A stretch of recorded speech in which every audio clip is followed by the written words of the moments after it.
நீதி வழங்கும் போது அண்ணன் தம்பி சொந்தம் பந்தம் பணக்கார ஏழை எதையுமே பார்க்க கூடாதுடா. நாயத்தை மட்டும் தான் சொல்லணும்.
தாவேகாவின் சார்பாக கன்னியாகுமரி மாவட்டம் திங்கள் சந்தையில் நடைபெற்ற கூட்டத்தில் தாவேகாவுடைய பேச்சாளர் பேசிய பேச்சுகள் தான் இது. நீ பெரியாரை பேசினால் நான் பிரபாகரனை பேசுவேன், உன் தலைவன் பிரபாகரன் மக்களை கொன்னவன் அப்படின்னு சொல்லி உலகத் தமிழர்கள் போற்றி புகழக்கூடிய, உலகத்திலேயே தன் இனத்தின் விடியலுக்காக தன்னுடைய மனைவியை பிள்ளைகளை களத்தில் பலி கொடுத்த ஒரு தலைவரை தமிழ் தேசியமும் திராவிடமும் இந்த மண்ணினுடைய இரு கண்களாக நாங்கள் பார்க்குறோம், தாயை போல பாசம் காட்டிய தலைவனை இழந்தது நாடு நிற்குது அப்படிலாம் பேசிய விஜயனுடைய கட்சியினுடைய பேச்சாளர் பேசிய முத்துக்கள் இவை. அவர் சொல்கிறாரு, காத்தான்குடி சம்பவத்தில் தலைவர் மக்களை கொன்னார்னு எந்த சான்றுகளும் இல்லாமல் 30 ஆண்டுகளாக சொல்லப்படுகிற அவதூறு அது. அந்த சம்பவத்திற்கும் தலைவருக்கும் எந்த சம்பந்தமே இல்லைன்னு சொல்லி அந்த ஈழத்தை காட்டி கொடுத்த தலைவரை காட்டி கொடுத்த துரோகி கருணா சொல்கிறாரு. தலைவருக்கு அது தெரியவே தெரியாது, அவருக்கு தெரியாமல் நடந்துருச்சுன்றார். அது ஒரு துன்பியல் சம்பவம்னு தலைவர் கடந்து போயிருக்காரு. ஆனால் உண்மையிலேயே அங்கே என்ன நடந்துச்சு அப்படிங்கிறத பல்வேறு பத்திரிகைகள், பல்வேறு ஊடகங்கள், பல்வேறு தமிழ் தேசிய ஆதரவாளர்கள் பேசியிருக்காங்க. சிங்களவன் திட்டமிட்டு இஸ்லாமிய தமிழர்களும் ஈழத்தமிழர்களும் ஒன்றாக இருந்தால், இஸ்லாம் மார்க்கத்தை பின்பற்றக்கூடிய தமிழர்களும் ஈழத்தில் இருக்கக்கூடிய தமிழர்களும் ஒற்றுமையாக இருந்தால் அந்த நாடு தமிழர்களுடைய மிகப்பெரிய நாடாக மாறும். அப்போ இஸ்லாமியர்களை இந்த போராட்டத்தில் பங்கெடுக்காதவாறு பிரிக்கணும். அப்போ என்ன பண்ணணும்? இஸ்லாமியர்களை கொண்டுட்டு பழியை தூக்கி இயக்கத்தின் மீது போடணும். இயக்கத்தை ஒரு பயங்கரவாத இயக்கமாக இஸ்லாமியர்களை நினைக்க வைக்கணும். இஸ்லாமியர்கள் அங்கே இருக்கக்கூடிய போராட்ட குழுக்களுக்கு தலைவருக்கு உதவி பண்ணிடக்கூடாது அப்படிங்கிறதுக்காக திட்டமிட்டு நடத்தப்பட்டதான் காத்தான்குடி என்பது அந்த இயக்கத்தை பற்றி, ஈழ அரசியலை பற்றி புரிந்து கொண்ட எல்லாருக்கும் தெரியும்.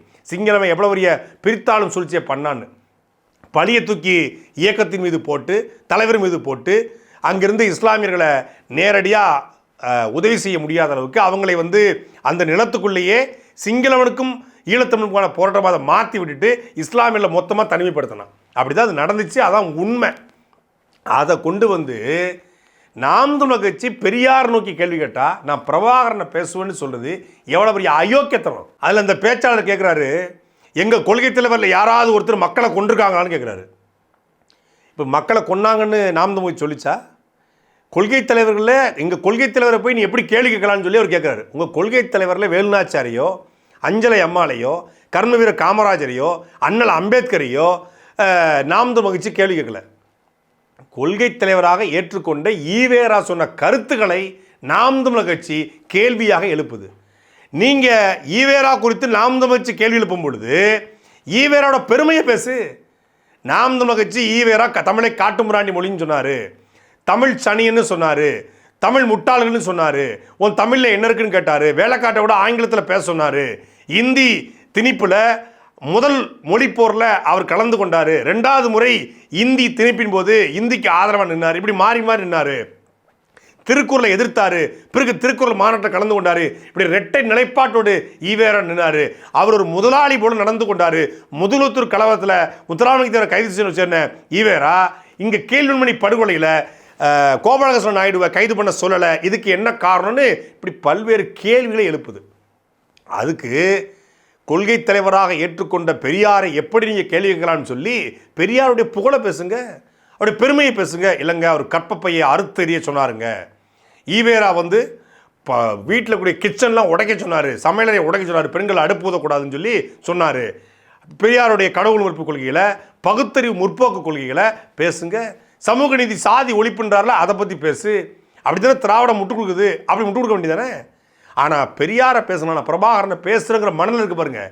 இந்த மனநிலை எங்கேருந்து வருதுன்னா, விஜய் எதிராக யாராவது நடிக்க வந்தால் நான் அவனை திட்டுவேன், அஜித்தை திட்டுவேன், ரஜினிகாந்தை திட்டுவேன், இப்போ சிவகார்த்திகனை திட்டுவேன், பிரதீப் ரங்கநாதனை திட்டுவேன். சிவகார்த்திகன் குடும்பம் வரைக்கும் திட்டி ஆரம்பிச்சிட்டாங்க. இதுக்கு பின்னாடி திட்டமிட்டு ஒரு கும்பல் இருக்கு. எதிர்கருத்து பேசுகிறவங்க யாராக இருந்தாலும் அவங்கள திட்டமிட்டு கேவலப்படுத்துறது. எதிர்கருத்து இல்லை, விஜயை பிடிக்காத, இல்லை விஜயை ரசிக்காத, விஜயை ஆதரிக்காத எல்லாரையும் கேவலப்படுத்து. இதுக்கு பேர் என்ன? இதுக்கு பேர் ரூட் அப்படின்னு பேர். தி ரூட் அப்படின்னு சொல்லி ஒரு நிறுவனத்தை விஜயினுடைய மேலாளரும் விஜய்க்கு எல்லாமும் இருக்கக்கூடிய ஜெகதீஷ், அந்த ஜெகதீஷ் பழனிசாமி தான் அந்த ரூட் அப்படிங்கிற ஒரு நிறுவனத்தை நடத்துகிறாரு. இந்த ரூட் நிறுவனத்துடைய வேலையே நடிகர்களுக்கு பிஆர்ஓ வேலை பார்ப்பது. அது வேறு மொழியிலையும் தமிழில் வேறு மாதிரி வார்த்தை. பிஆர்ஓ வேலை பார்ப்பது. பிஆர்ஓ வேலை பார்த்து அவங்கள சமூக வலைதளங்களில் அவங்களுக்கு ஒரு 50,000 ஐடி வச்சுருக்காங்க. இந்த 50,000 ஐடியோட வேலை என்னென்னா, இந்த நடிகர்களை பற்றி திடீர்னு பூஜா ஹெக்டா பற்றின வீடியோவாக வந்துக்கிட்டு இருக்கும், திடீர்னு பார்த்தா கீர்த்தி சுரேஷ் வீடியோவாக வந்துக்கிட்டு இருக்கும், திடீர்னு பார்த்தீங்கன்னா யார் யார் இந்த ரூட்டில் இருக்காங்களோ அவங்க வீடியோஸாக வரும். அவங்கள வந்து அவங்க காரில் ஏறுறது, அவங்க ஜிம்முக்கு போகிறது, அவங்க சாதாரணமாக வந்து தண்ணி குடிக்கிறது, அவங்க வந்து ஒரு ஃபோட்டோ ஷூட்டில் உட்காந்துக்கிறது, எல்லா வீடியோவும் வரும். ஆனால் இந்த ரூட்டில் யார் இல்லையோ அந்த நடிகைகள் பற்றின வதந்திகள் வரும். அப்படி தான் வந்து இந்த ரூட்டில் இருந்துட்டு அதுலேருந்து விலகுன, அதாவது இதுக்கு ஒரு பேமெண்ட் கொடுக்கணும், அந்த பேமெண்ட் கொடுக்காம பேமெண்ட் கொடுத்துட்டு இருந்தாங்க. அப்புறம் வந்து விலகியிருக்காங்க. யார்? ஒரு முக்கியமான நடிகை, சிவகார்த்திகேயன் கூட நடித்த நடிகை. அந்த நடிகை விலகின உடனே அவங்கள பற்றின எல்லா நெகட்டிவ் ரிவ்யூஸ் போடுறான், நெகட்டிவ் கமெண்ட்ஸ் போடுறது, அவங்கள பற்றின நெகட்டிவான செய்தியில் மட்டுமே வெளியிடுறது. இதுக்கு பின்னணியில் முழுக்க இருக்கு யாருன்னா இந்த விஜயினுடைய இதான் அவர் தான். இந்த ரூட்டோட பேஜில் போனாலே தெரிஞ்சிடும். அதில் முதல்ல யார் பார்த்தா பெரிய மண்டையாக இருக்கிறது விஜய், பக்கத்தில் கீர்த்தி சுரேஷ், இந்த பக்கம் சமந்தா, அப்புறம் வந்து லோகேஷ் கனகராஜ், அட்லி அந்த 2 டேரக்டரு, அப்புறம் கீழே ஹெச் வினோத், அப்புறம் மற்றது ஃபுல்லாக பார்த்தீங்கன்னா நிறைய நடிகைகள் இருப்பாங்க. இது எல்லாமே ஆல்மோஸ்ட் விஜய் படத்தில் நடித்த நடிகை. அந்த துஷாரா தவிர எல்லாருமே விஜய் படத்தில் நடித்த நடிகைகள் தான். இவங்களை தவிர வேறு யாராவது தமிழ் சினிமாவில் கொஞ்சம் புகழ் வெளிச்சம் அடைகிறாங்க, கொஞ்சம் வந்து பிரபலமாக பேசப்படுறாங்க, நல்லா நடிச்சிடுறாங்க அப்படின்னா அவங்க குறித்த நெகட்டிவ் பிறப்பாங்க. ஒருவேளை அவங்க ரூட்டில் சேர்ந்துட்டாங்க அப்படின்னா அவங்க கூட எந்த விதமான விமர்சனம் கிடையாது, அவங்கள பற்றின ப்ரொமோஷன் இருக்கும்.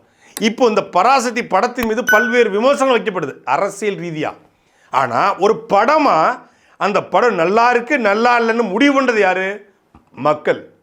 ஆனால் எப்படி நீ வந்து பெரியாரை பேசுனா நான் உன் தலைவனை பேசுவேன் அப்படின்னு சொல்கிறாங்களோ, அதே போல் என்னுடைய தலைவனுடைய படம் வரல, விஜயனுடைய படம் வரல, எப்படா நீ பராசக்தி படத்தை கொண்டு வரணும்னு சொல்லி திட்டமிட்டு பராசக்தி படத்துக்கு எதிராக ஒரே நேரத்தில் விஜயினுடைய இந்த ரூட் குரூப் இருக்குல்ல, விர்ச்சுவல் வாரியர்ஸ், இவனை வச்சு 50,000 ஐடி ஒரே நேரத்தில் இந்த பராசக்தி படத்துக்கு எதிராக சமூக வலைதளங்களில் நெகட்டிவ் ரிவ்யூ கொடுத்துருக்கான்.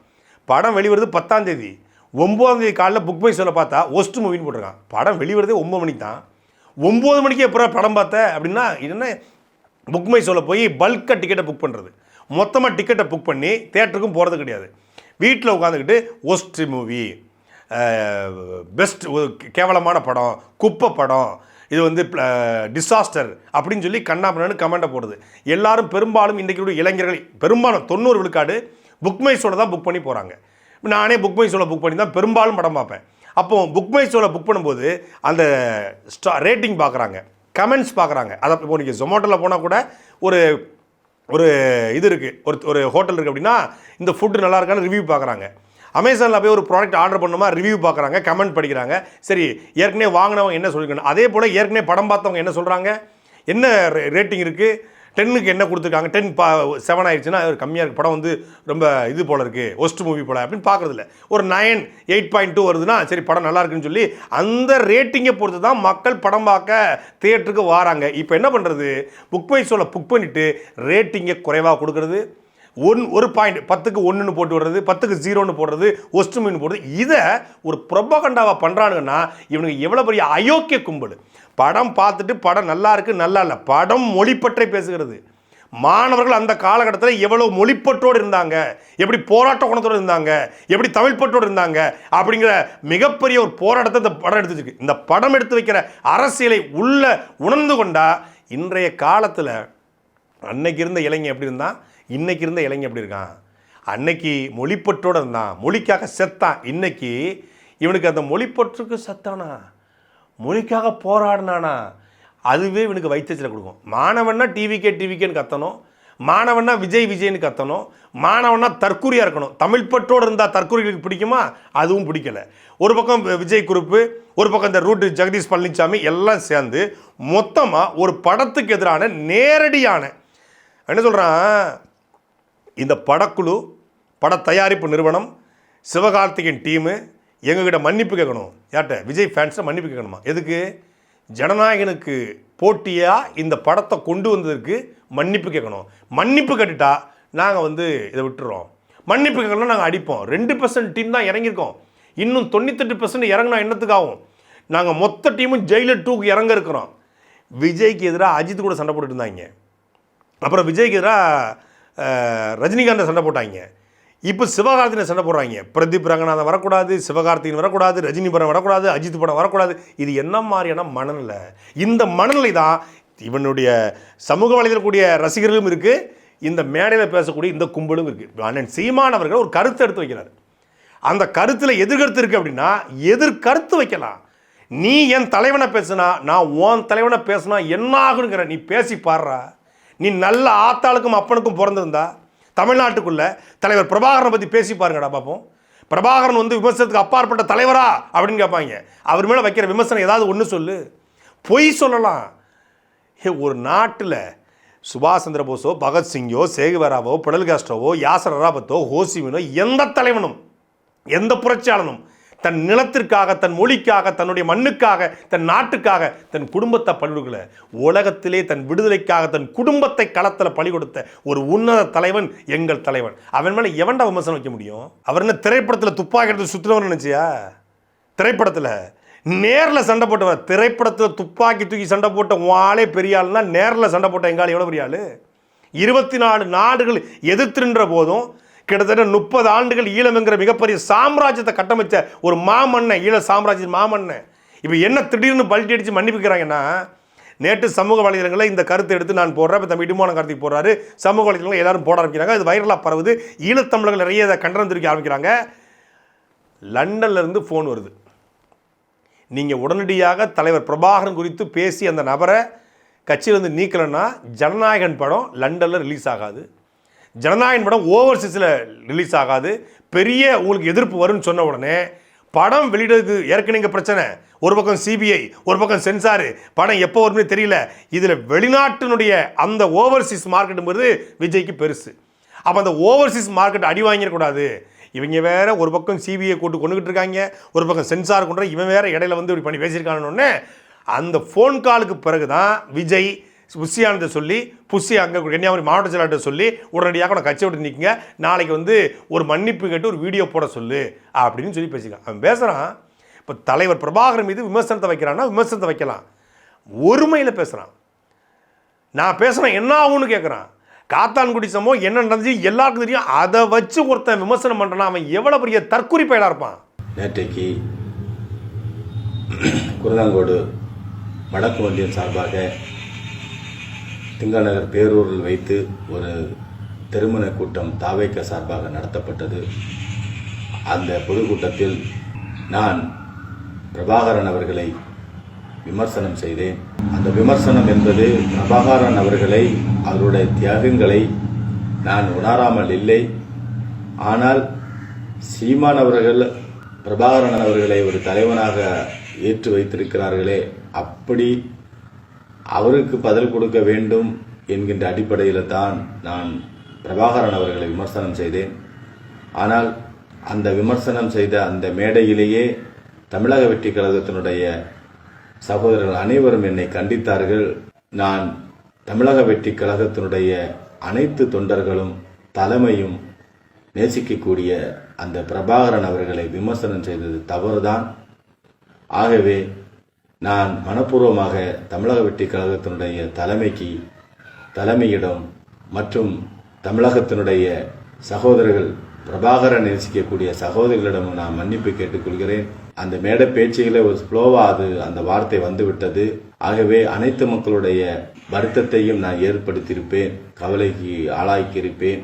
ஆகவே உங்கள் அனைவரிடமும் பிரபாகரன் அவர்களை விமர்சனம் செய்த ஒற்றை காரணத்துக்காக நான் உங்களிடம் மன்னிப்பு கேட்டுக்கொள்கிறேன். விஜயனுடைய உண்மையான சுயரூபம் தெரியாம விஜய் பெரிய தமிழ் பற்றாளரா இவங்க நினச்சிக்கிட்டு, விஜய் பெரிய ஈழ ஆதரவாளர் இவங்க நினச்சிக்கிட்டு, ஈழத்துக்கு போட நடக்கும்போது 500 ரூபாய்க்கு தூக்கி கொடுத்த ஆதரவாளர் தான் இந்த ஆதரவாளர். அப்படிப்பட்ட ஆதரவாளர் ஈழத்தமிழர்களை கொன்றொழித்த காங்கிரஸ் கட்சியோடு, ஈழத்தை அழிப்பதற்கு துணை நின்ற காங்கிரஸ் கட்சியோடு ஈழத்திற்கு படைகளை அனுப்பி 1 லட்சம் கோடி வட்டியில்லா கடனை கொடுத்து ஈழத்திற்கு இராணுவத்தை அனுப்பி அந்த களத்தில் அந்த தலைவனும் அதனுடைய இயக்கமும் இல்லாமல் ஆக்கப்படணும், ஈழம் என்கிற கனவு சிதைக்கப்படுறதுக்காக ஒரு தாலிக்காக 1 லட்சம் தாலி எடுத்த சோனியா காந்தியோடைய காங்கிரஸ் கட்சியோடு கூட்டணி பேரம் பேசக்கூடிய இந்த விஜய் தான் ஈழத்து ஆதரவாளர். இவர் ஈழத்து மாப்பிள்ளை, இவர் ஈழ தமிழருக்கு நல்லது பண்ணுவார் அப்படின்னு சில அடிப்படை புரிதல் இல்லாத ஈழத்தமிழர்கள் நினச்சிட்டு இருக்காங்கல்ல, அவங்களுக்கு இந்த பையன் பேசினான்ல இந்த கருத்து தான் தாவேக்காவோட மொத்த கருத்தும். நாளைக்கு தாவேக்காவும் காங்கிரஸும் கூட்டணி வச்சா நிச்சயமாக 100 விழுக்காடு அவன் தலைவரை பேசுவான், ஈழத்தை பேசுவான், எல்லாத்தையும் பேசுவான். நீங்கள் ஈழத்தமிழுக்கு துரோகம் செய்த காங்கிரஸ் கட்சியோட கூட்டணி வைக்கணுங்கிற மனநிலை இருக்கு பாருங்க, அது எவ்வளோ பெரிய ஆபத்தானது. இனிமேலாவது அந்த ஈழத்தமிழர்கள் உணர்வாங்களா? சாட்டை எடுத்து நாட்டை திருத்து